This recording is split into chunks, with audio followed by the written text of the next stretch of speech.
Thank you for joining For Our Special Kids, where we openly and honestly discuss the magic and the mess of raising a child with special needs.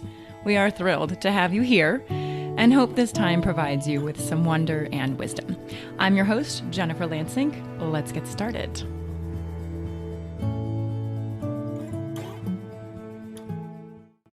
Welcome back to another episode of For Our Special Kids. Before we start, I think I figured out my audio issues.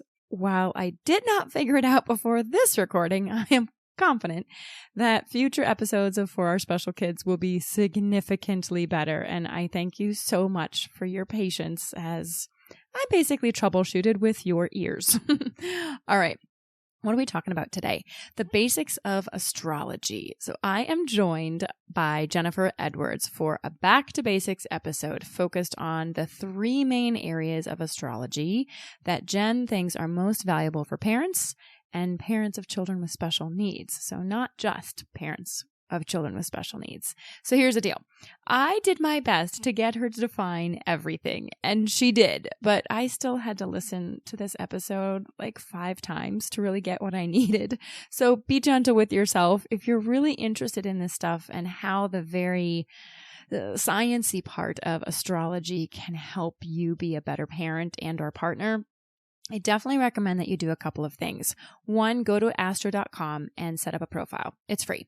Then enter all of the special people in your life and give the system the birth dates, times, and locations for everyone you're curious about.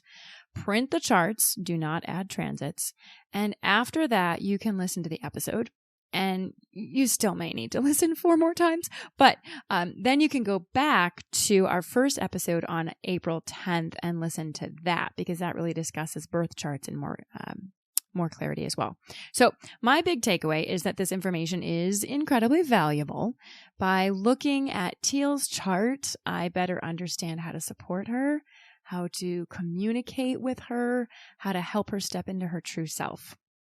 And then the next step is for me to compare it to my own, but that's going to take some time. So there's another option. If you really want to understand how to work with this amazing information, just get a reading with Jen. She records them for you and you can listen as much as you need, and it's personalized. The wealth of information that she provides in her readings, it may blow your mind. Okay. Or you can sign up for her introductory class. It's $111 at thankgoddess.org. It's a 4-part recorded class that takes you through all of the basics on your own, but you get to look at your chart. So I'm really excited to make that a 2023 goal for myself. All right, let's get on to the episode. I hope you enjoy and let me know what you think.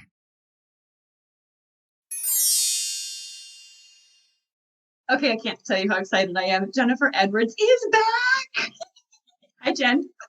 Hi, how are you? I'm good. So Jenifer Edwards was my very first For Our Special Kids guest / interview. And it is, first of all, that was such an honor to do with you. Since then, I feel like we've developed this fun friendship, if I can say that. And then really knowing you and knowing your personality and then looking back and knowing how much you know, I wanted to bring you back because so many people have said, wow, that birth charts episode, holy wow. Episode 1 was full of amazing content. But what I'd like to do today is actually talk basics. And so maybe people can listen to this one and then go back to the birth charts one, episode 1, because there are some basics that maybe we just skipped over. And so that's what I'd like to talk about today. But let me quickly do your bio. Ready? Here we go. Jenifer Edwards is a Maine-based astrologer, Reiki 3 practitioner, and cartomancer.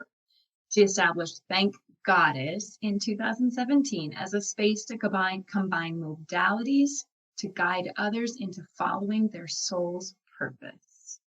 She currently leads women in her online Moon Lodge group into better self-understanding through the tool of astrology and universal consciousness. I'm a part of Lodge, and it blows my mind every single day. You have so much on there. I highly recommend everyone goes and signs up for that monthly. Oh, there's so much information, whether it's yoga, reading from you every single day, There's Tina Moody's on. There's so many people. So it's such a beautiful thing. I highly recommend people go over there and just sign up. Just sign up for 3 months and see how much it blows your mind. Okay, Jen.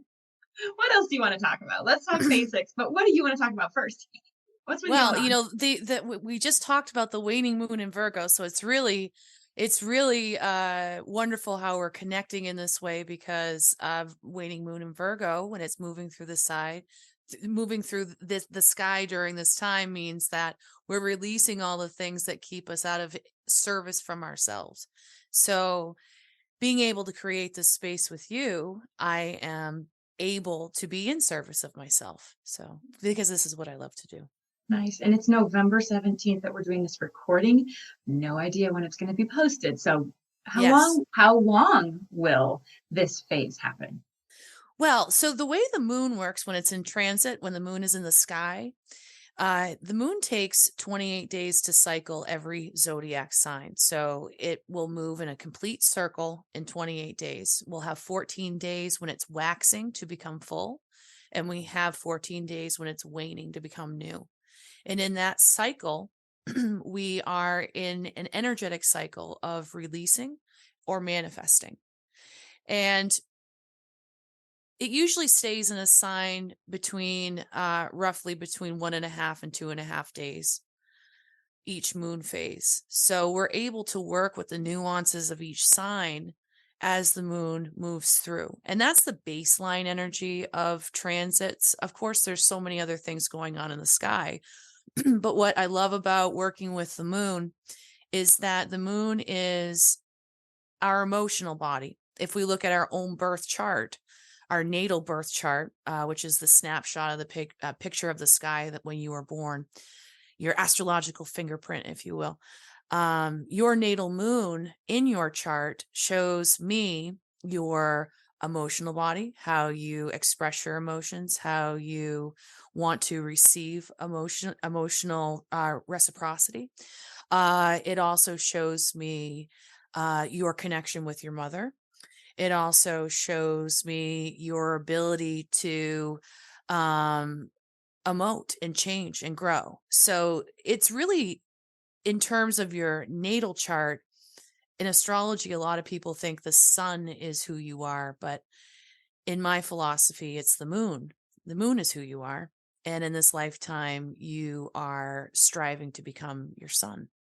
So in Okay. terms of transits, like where the moon is now, as it moves and flows, we're either digesting and releasing our emotional awarenesses, or we're gaining and expanding our ability to express our emotional truth.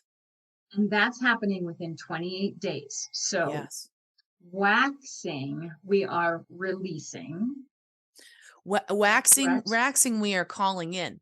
Calling in. See, this is why we're having this conversation. Yes. So when we're waxing, when we're going to the full moon, when the moon is getting fuller, we are bringing in, we're calling things into us. Yes. Okay. So it starts with the new moon. It starts with the new moon. And as soon as the moon is new, then we create this seed of life, right? And we plant this seed. And if you want to work with the moon, this is when we would start calling in our manifestations of truth, right? Eventually it gets refined of what you want to call in and why, right? Where that comes from. But that's another side story.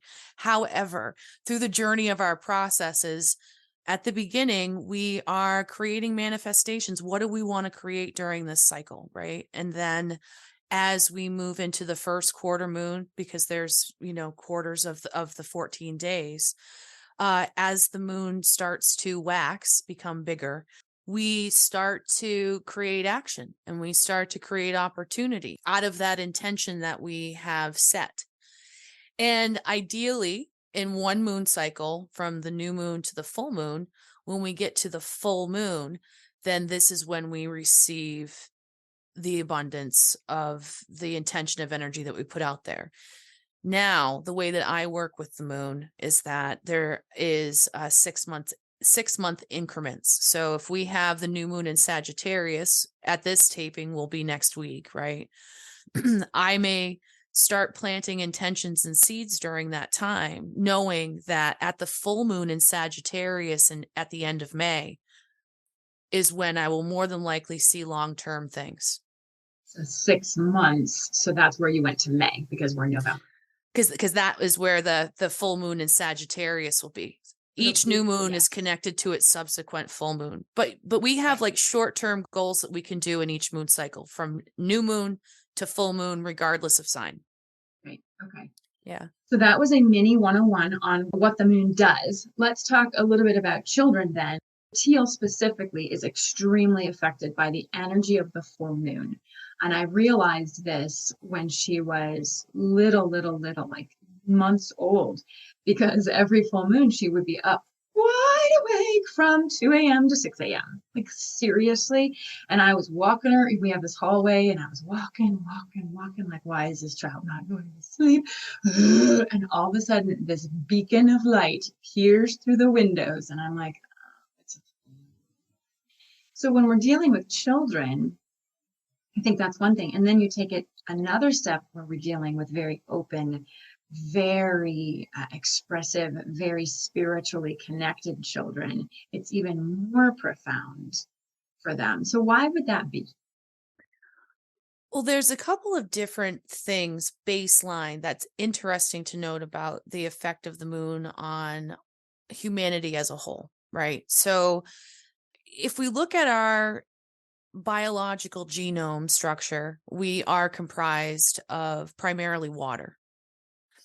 And if we look at the gravitational pull of the moon, it affects our ocean. I mean, our ocean is the biggest body of water. Twice a day, tides. Massive tides too. When you hear the term astronomical tide, it's because it's responding to the moon.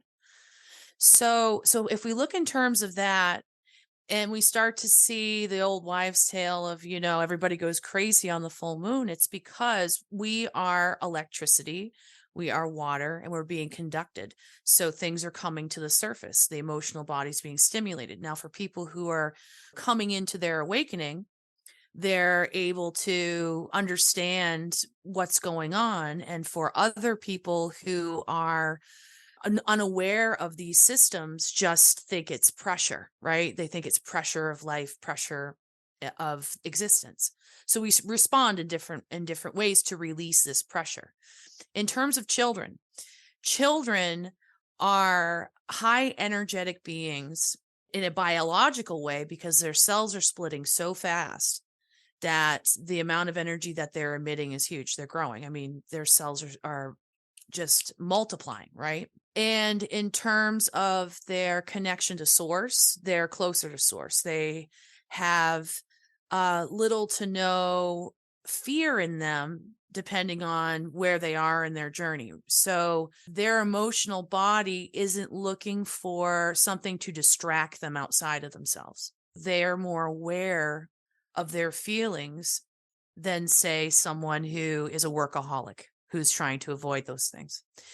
So in terms of a child, they are very affected by the moon. And when this happens, is that the moon provokes us to release or express emotions from the inside, because our bodies are energetic beings, and so our emotions are energetic. They're receptions from other things. So in order to release an emotion and not bury it and have it stuck in your body, we have to actually feel that. And that's uncomfortable. But if we can sit in the feelings, rather than asking yourself in your brain, why am I feeling this? If you actually sit and make space and become emotionally available to yourself to feel it, the wisdom is when it is released on its own. Right.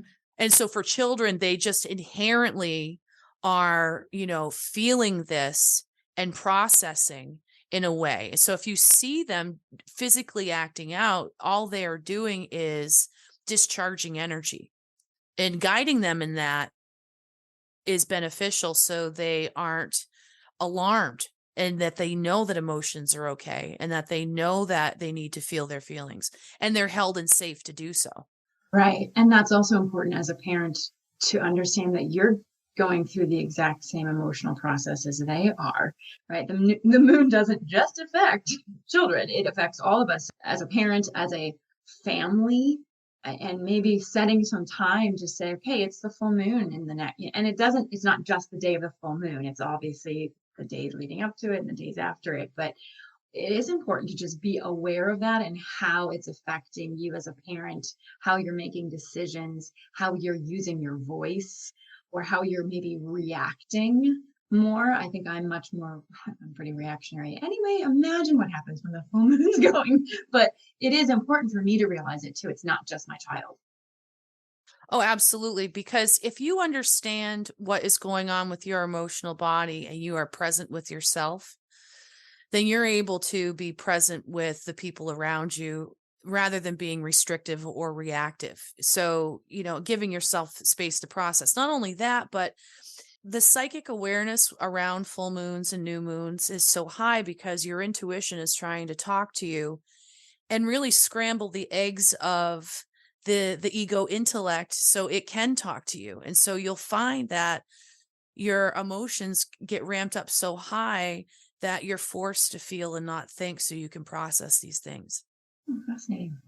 All right, Yeah. let's transition to the birth chart. So you mentioned that you get the sun sign, the moon sign, and the rising, correct? Okay. Yes.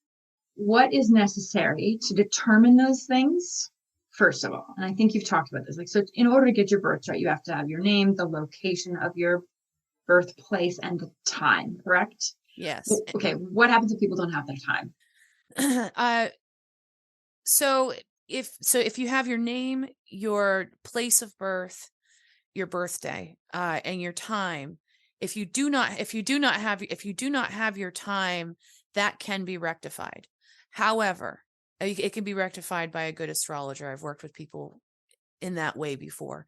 But that aside, if you're listening to this and you're like, I just want to look up my stuff, all you really need is, your location and your birth date. However, you will not be able to identify your rising sign.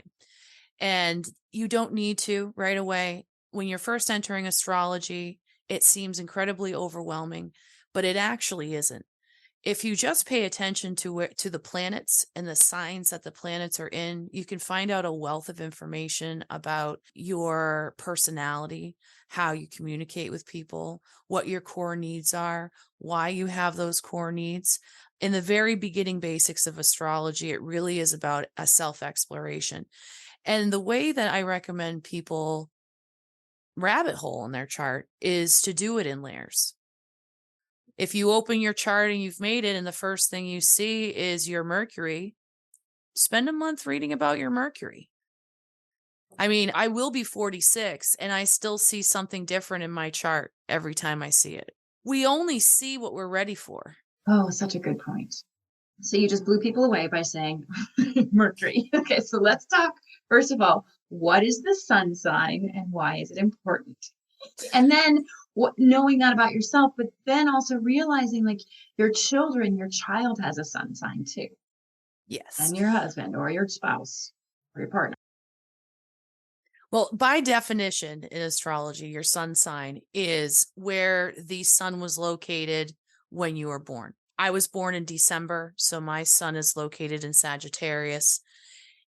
Growing up, the fun of looking up Sagittariusms and all of those things. But you'll find that most people will read their description and say, that sounds like me, but it's not all of me. You said earlier on that our life mission is to kind of create or become that sun sign. Is that kind of what you said? It is. So the sun in filters, the sun is actually our life light. Okay. It's our source shine. It's how we illuminate the world around us. It's also our life force energy. If you think about the sun being the main source of growth of everything around us, right? There is not life without the sun. This is the energy that we emit to the world around us via our outside world, how we shine. Our moon sign has to do with our emotional body and how we express ourselves. And the moon sign is where the moon was when you were born. Yes, in natal astrology. So when we're talking about your birth chart, it's important to understand that your natal planets are stationary and they don't move, okay? Unless we're talking about progressions, which we are not, and you probably will never in a very, very long time. So they never move. This is what I tell clients, they never move. But when we talk about natal astrology, this is as if we took a picture of the sky when you entered this plane of existence, and we kept it for posterity. So when we refer to that natal placement, we know that that's where it is.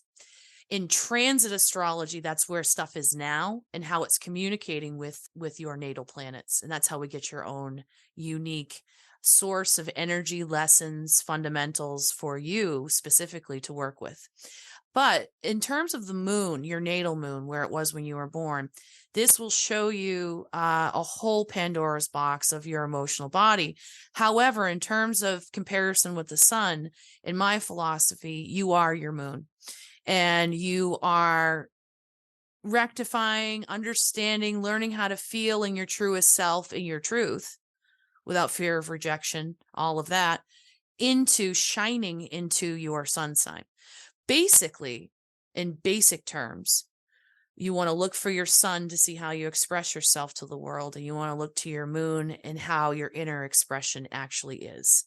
That would be incredibly important for parents. Yes. To, when you look at a child, say, okay, teal is Cancer. And like what you said, which is so interesting, is when you read that horoscope, yeah, okay. But it's because that's maybe not the whole picture is what you're saying, because the moon is like, when I look at teal, and sad but true, I have no idea what teal's moon is. I can't remember. I need to write this all down because I totally forget. Which is sad, right? Because it's so important. But it is who and how I can support her emotionally. I can look at her moon sign and how can I help her be more grounded, feel more secure emotionally. Yeah. Yes, and be emotionally met. I will use myself as an example because you're bringing up an excellent point. My big three. So I'm a Sagittarius sun, I'm a Scorpio moon, and I'm a Cancer rising. Okay, so let's pause before you go there. What's a rising? Yes. So the rising sign is your ascendant. And by definition, your ascendant means what was rising on the eastern horizon and constellation when you were born. This is where the time comes in. So if you don't have your time, we won't be able to negotiate that. But if you do have your time, the ascendant is the definition of the constellation that was rising on the east. So the sign that's found there starts your first house and the rest of your horoscope wheel. For those of you who don't have a time, it's okay. You don't need to know the houses. You don't need to know your rising sign to learn about yourself. Okay, so the rising sign, how would that be expressed? So you say the moon's emotion, the sun is light and kind of purpose and that. How would you describe the rising then? Is there an overall way of describing that? Sure. So the rising sign is the house of me, but it's the house of me as in how other people receive you. So you have will in that expression, but it's how other people receive you. My rising sign is Cancer.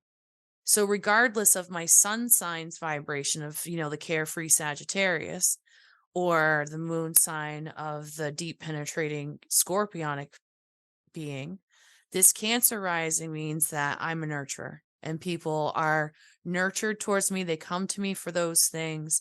Maybe I project that to other people so I can be in reception of that. It also will show some physical characteristics of my facial features, sometimes the entire body. It can tell me all sorts of things about my appearance and whether I hide myself or whether I show myself, depending on what sign it is in. What's interesting is, without going too far on the rabbit hole, the ascendant is your appearance to some extent. The IC, which is down towards the bottom, is actually your DNA and where you come from. And what does IC stand for? It stands for Imum Coli, which is Latin for touches the ground. So the IC is the beginning of the fourth house of home, family, the mother, your childhood, your childhood environment, and subsequently how your environment has transpired as an adult through reception, rejection, or tradition, how you vibrate there. But what's cool about it is that the IC is the home inside yourself. It's your basic vibrational being before being interrupted. It's a very sensitive place, but it shows all of your generational trauma, DNA, makeup, markup, where you come from, and how you think and how you respond. So when we look at the AC as being your looks, the IC is where you come from. So they both kind of go together, which is just interesting to kind of rabbit hole on. If I were to look at Teal's IC, could I then see potential things that I could create in her world that maybe I didn't want or I did want?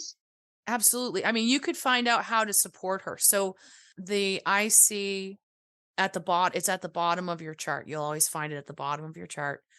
The IC, the sign that it lands in, shows me if you're moving in an area outside of discovery of who they are, but inside of the realm of support, you could look at that sign that's there, like say it's Gemini. Okay.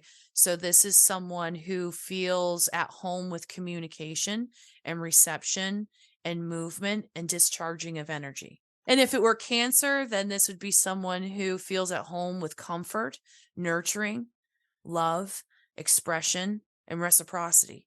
You can see how you can fulfill these areas of someone if you're trying to meet their needs. However, this area also means a lot of other things in self-discovery as well. So to recap, we have looked at the sun sign, the moon sign, and the rising sign. And the moon cycles, new and full, water, body, emotion, etc.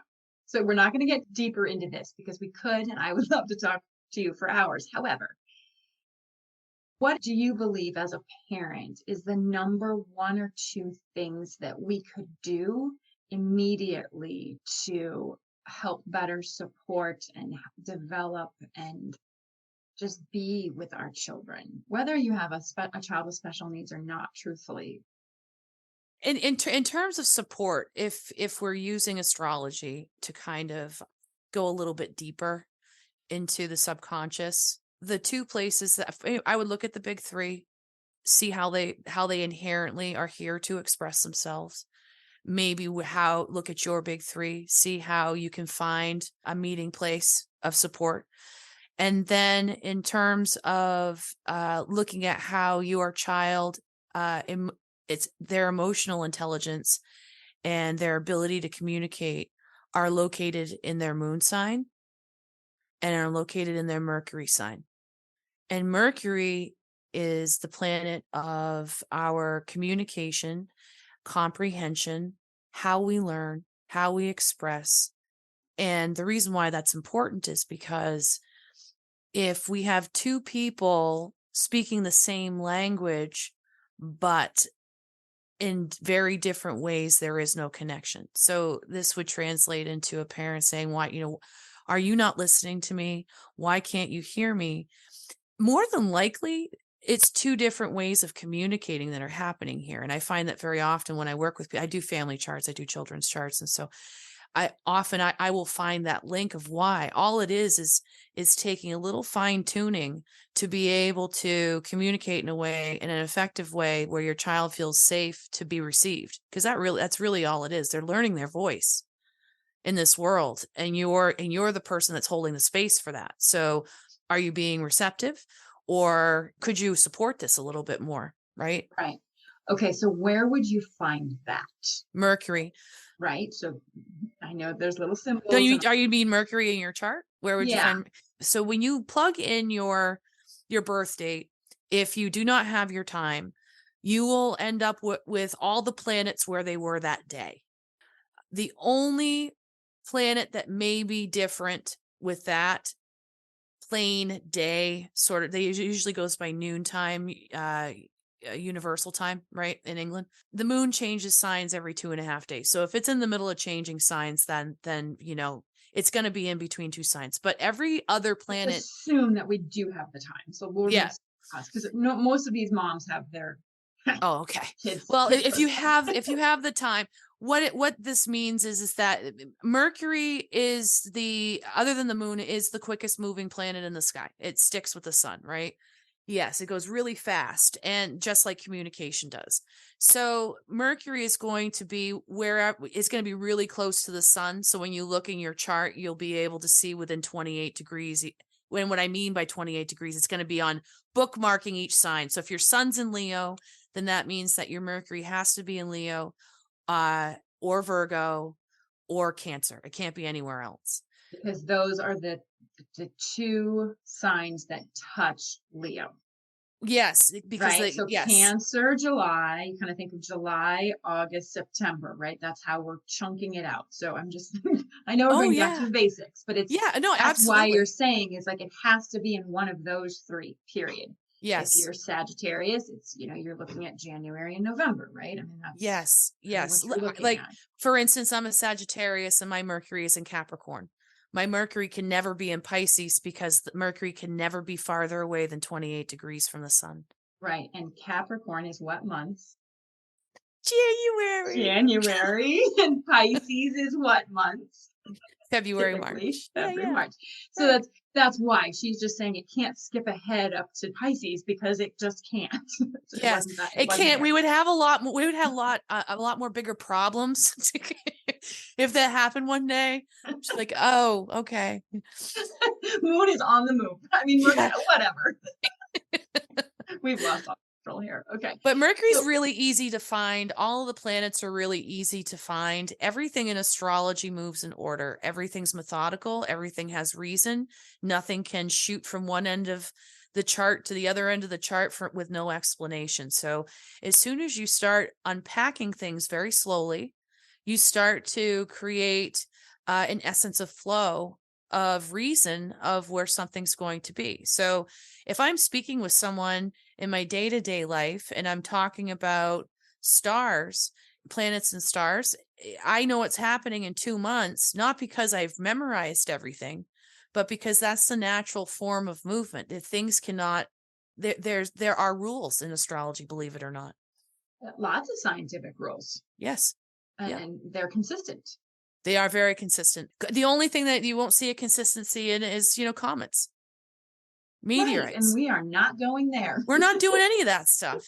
Okay. We're looking up our moon sign. Yeah. Okay. So how does someone, or what internet site, which I know you've basically created your own almost with all your coordinates, but what website do they go to, the easiest website to go to pull their birth chart of their child, of their spouse, of themselves, etc.? The easiest thing to do is to go to astro.com. And I stand by, recommend astro.com on every platform that I speak on. I have no affiliation with them. The reason why I choose that site is because, first of all, I've been using it since 1995-ish when it first was incepted. And then I've put I put a lot of the coordinates in Maine in there when it was a community site, but also because it's free. First of all, you can save up to 100 charts for your own. When you open your chart wheel in the extended chart drawings, it has every single detail that you need to learn astrology. And if you go to other places, which I love other sites, I'm not saying you can't use other sites, but I have not found another site for a beginner that is so comprehensive, because I'm telling you, it's really difficult for newbies to start reading things when you don't have the house lines and you don't have the degree marks. It really hurts your brain when you're just trying to figure something out. When you pull it up, when she says the house lines, it's basically like in the middle, it comes out, and each of like the Leo is marked, and Cancer is marked, and everything is marked on there, and then the little sign of the planet is there as well, so you can start seeing those things. Okay, it looks like a Trivial Pursuit piece. It does. Yes, that's a great with 12 pieces. 12 pieces, yeah. And then you also have a course which I have downloaded. I'm so excited to start. It's been a little crazy in my life, so I haven't started it, but You have a course, and it's 4 audio and 4 visual components of a course that you've done previously. How do people find that, and how much is it? Sure. So you can find my introductory to beginners astrology on my website, and that's located under services, I believe. But it's an instant download. You have worksheets for each class, and you have the audio for each class. It's going to give you all of the basic tools in a very easy, laid out roadmap to journey into your chart. And it's done in 4 chunks for a reason. So you can do one chunk, which is an hour, and explore that for as long as you want to, and then move into the next. Or you can have a marathon and do it all at once. Right. And you can listen to it as many times. It's $111. If you are a member of the Moon Lodge community on Patreon, there is a 33% discount that is given to you with a special code once you come into the lodge. Okay, so thankgoddess.org, and they can go and find you there. And then the Moon Lodge, how does someone sign up for that, and what is that about? Sure. So the Moon Lodge is an online community that I created about 2 years ago, as sort of a nurturing bubble for people trying to figure out all of these tools that are being presented to them and moving into their purpose and truth and safety, and being able to talk about it and being able to connect and communicate. We've created a really tight community, and I create astrological forecasts with the energetic properties that are being presented to us, so we can unpack and unfold what we're feeling before we react to them, and understand why we even want to react in that way in the first place. So it's really a discovery of ourself. We also have Kundalini Yoga by Tessie Seward. We have regular chakra yoga. We're moving through the chakras, and we're in Sagittarius season soon, so we'll be uploading that. That's with Michelle Moody of Reiki in the Woods. We have Tina Moody that's on every Monday, delivering her messages of inspiration from the divine, which we all love that. We have Carrie Bennett of Jupiter Moon Holistics, and she does a lot of crystals and just beautiful knowledge all around. And of course, we have Susie Price, who is someone who is very special and gives us beautiful messages on the new moon and the full moon. We also have gatherings, full moon gatherings. Anyhow, in order to find that, it's on my website. It's on Patreon. It's the Moon Lodge on Patreon. There are 3 tiers. They're named after the moon cycle. So the maiden is for just the horoscopes. They're actually energy reports. I shouldn't say horoscopes. The mother tier is the forecasts and the recordings of the moon circles that we have. And then the wise wild woman is the whole shebang. And so you get everything. So you get the private Facebook community, all of the classes, everything that we provide is in that tier. However, starting on Monday, November 28th, we will be doing a 12-month class within the Moon Lodge in the Wise Wild Woman tier, which is going to be talking about transit planets in your chart. And we are starting with the moon. So that will always be there. So if you listen to this in the next, 3 months, or if you listen to this 2 years from now, if you're in the Moon Lodge, those videos are there in the Facebook community stored for now, unless I get my own server. They're on demand. They're always there for you. But this coming into this, we're really moving deeper into self-exploration through transits, which I'm really excited. And it's going to be an hour, very brief, interactive, nothing crazy, just self-development. There's so much information there. I will say it's a little intimidating because there's so much information in there, but you can just dabble. Yeah. Right? Like, I don't always get to read your energy report. I mean, it's extensive and long and amazing. And usually when I'm called to open it up and read it, it's because there's a message in there for me. And so I think following your intuition about what works, what you're called to, is really the best way to use the Moon Lodge. So Absolutely. as a parent, I think it's a great resource of just things that you can dabble in, right? Nothing's being forced on you. If you want to go look at the crystals, go look at crystals. You want to do a little yoga, do some yoga. You can dabble. And I think it's a great, great place, a safe place, as you said, to go dabble and learn how to be a better human being here, but also learn how to be a better parent and a better contributor to your family.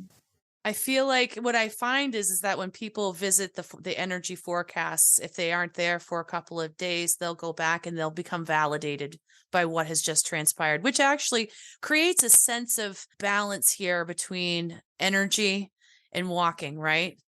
And how it all works together. Yes, yes.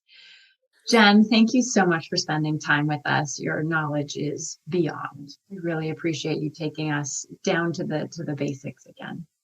It's a pleasure as always. Thank you so much for joining us today. I hope you found 1 or 2 meaningful nuggets of information to make your day better. If you think there's value in what we do, please take a moment to tell another friend, family member, or caregiver. We'd love to hear from you at forourspecialkids@gmail.com. You can send in a question, a comment, a topic that you'd like to learn more about, or if you'd like us to highlight a certain person, please send that information to us. It makes our show so much better and so much more valuable for you. Our Facebook and Instagram handle is For Our Special Kids.